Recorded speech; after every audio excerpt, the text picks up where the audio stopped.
When it's the right time for you to buy your new place, sometimes single-family homes are so expensive that the next best choice is a condo. So when we're talking about a condo, there's 9 questions you want to ask to make sure it's the right decision for you. Let's get clear on that right now.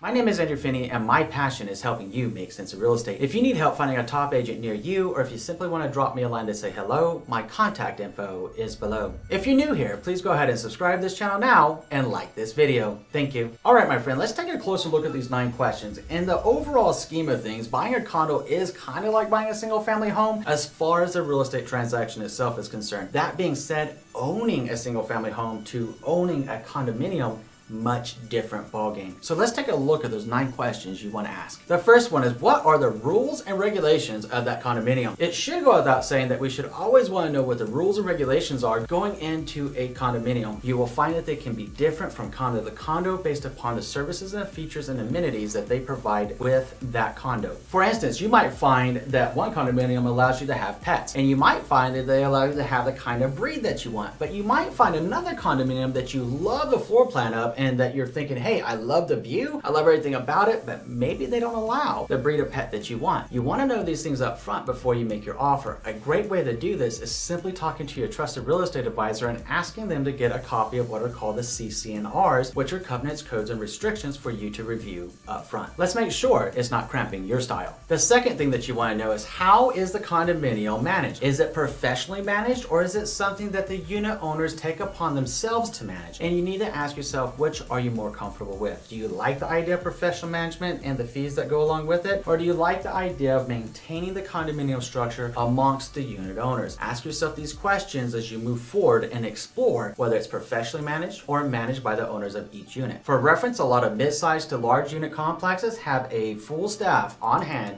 24/7. The third is, what are the HOA fees for that condo, and what exactly is it that you're paying for? So if you're wondering what an HOA is, it's another one of those fun real estate terms, of course, that have an acronym. An HOA is simply an acronym for Homeowners Association. In some areas of the country, they use the acronym CIC, which means a combined interest community. They both operate largely the same, and they both work towards the same end goal. When we're talking about the HOA fees, we want to know what are the features, benefits, and amenities that you are paying for through the HOA fees, and make sure, most importantly, that you're budgeting for this. HOA fees are not part of your mortgage. Your mortgage consists of your principal, your interest, your property taxes, and your homeowner's insurance. HOA is separate and distinct from that. So make sure that you're budgeting for both your full mortgage, your principal, your interest, property taxes, homeowner's insurance, and your HOA fees to make sure that you can afford to live in the condominium that suits your fancy. The fourth is to know what is in the association's reserves. Now, this becomes extremely important to the financial health and solvency of that condominium. What you want to do here is get with your trusted real estate advisor and ask them to get a copy of the operating budget for the condominium complex. And then you can drill down and get deep. Then you can see what they're spending the monthly cash flow on versus how much they're saving. Ideally, you have a well-balanced HOA that is servicing the condominium complex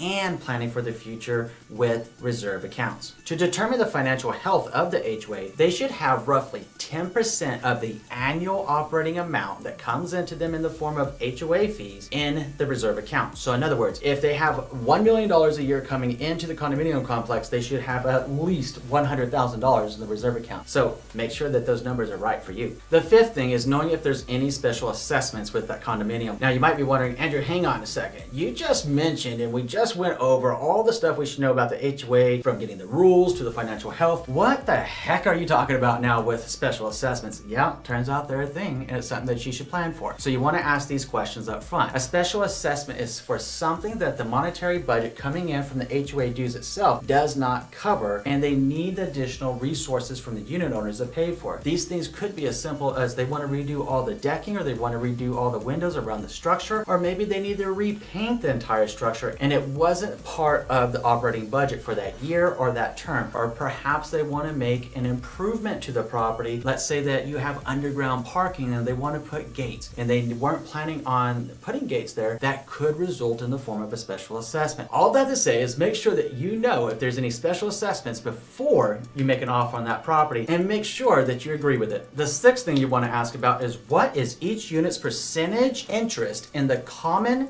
elements of the condominium. Now, what this means, you're like, hang on, Andrew, you just said a whole mouthful right there. Well, let's break it down a little bit and make it a little easier to understand. So when we're talking about the percentage of interest, think of a building with 100 different units inside of it. And you might have units that range, for this fictitious example, from 100 square feet to 1,000 square feet. So people that would have the units of 100 square feet might be saying, hey, I shouldn't be as responsible for the HOA fees, special assessments, and percentage basis as the person that has 1,000 square feet. And yeah, that's kind of the idea behind this, is so that you know, would you own essentially a 1% interest in this fictitious example, or would you own 10% interest? The result of which could come in the form of higher or lesser owed dues. So you want to know this up front before you get into it. The seventh thing that you want to know is, are the utilities separate? Now you might be saying, hey, I have bills now and I'm renting or I'm owning and I pay all my own utilities now. Cool. In a lot of cases, that's exactly the case. However, when we're talking about condominiums, in some cases, especially when you start looking at smaller than medium size or even smaller condominium complexes, residents actually might share things like a water heater, a heater, or an air conditioning unit. What happens then? The HOA is going to start collecting dues that are at a fixed amount to pay for the utilities to ensure that everybody has access to them and the bills are paid. So you want to know, are you responsible for paying your own utilities, or is this a fixed cost into the HOA fee? Doing so will help you better understand what justifies the HOA's fee. The eighth thing you want to ask about is, how can you insure your new condominium? A lot of HOAs will actually have a provision for the insurance for the HOA, but it's called like studs out. When we're talking about studs out, we're not talking about a whole bunch of studs trampling out, being horses, or being,